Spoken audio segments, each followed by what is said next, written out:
Monsieur le Président, Monsieur le Premier ministre. Thank you very much, President, Prime Minister. I have to confess that occasionally I fail to understand completely what is being said. You're saying, yes, Europe is strong, Europe can act, Europe must act, and it must do so as a force for good in a difficult economic and political situation. And there is resounding applause. It all sounds fine.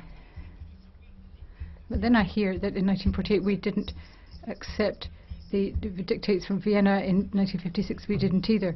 We didn't accept the dictates from Moscow, and we refused also to, and will continue to accept the dictums from Brussels. And it was not anyone other than Viktor Orban who said this to his people in Brussels. And then, Mr Barroso, you are asking, why is Europe not looked upon positively in the country? This is because politicians, both men and women, are inclined in Brussels and in Strasbourg to speak rather differently from the way they do at home. And this is what wounds Europe. This is what damages the image of Europe. And you, Mr Viktor Orban, are contributing in this way to damaging the image of Europe, because the issue is crystal clear, Mr Orban. You and your staff too have done good work. And that is actually the most interesting feature of the whole thing. It's really a case of generalized schizophrenia and national cynicism taken to unbelievable heights, because you go back to Hungary and you undermine everything that you're doing in Brussels and in Strasbourg, saying, well, it's not really important, it's of no significance.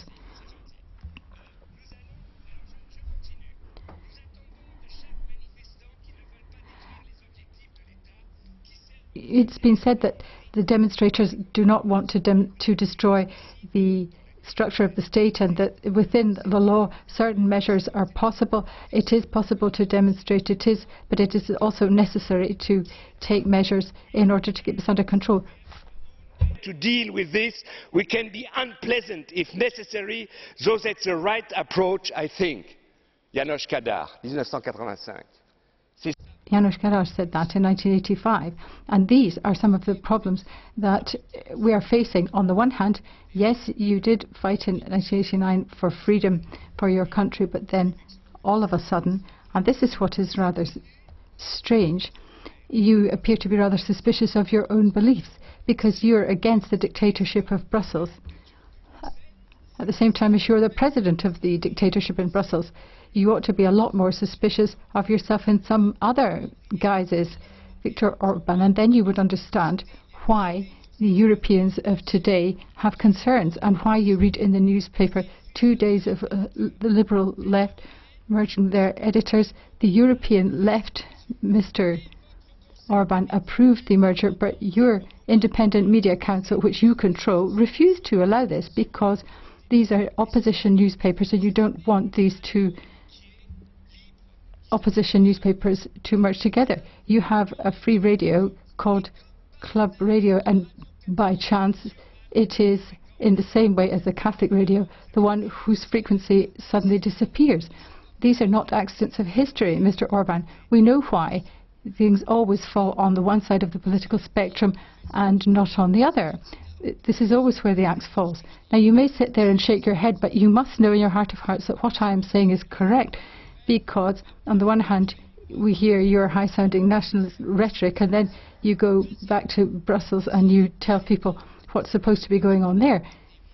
Yes, you were a freedom fighter. Yes, you fought for the cause of freedom. And I have heard what you've said about Egypt and Tunisia and Northern Africa. I've heard what you've said about the importance of freedom there. But when it comes to China, and when it comes to the affronts against real freedom, then you don't stand up and voice your thoughts in the way that you should. You need to stand up and be counted. You need to know your colours to the mast. Look at what is happening. It is absolutely essential that the presidency of the European Union speaks on behalf of the European Union.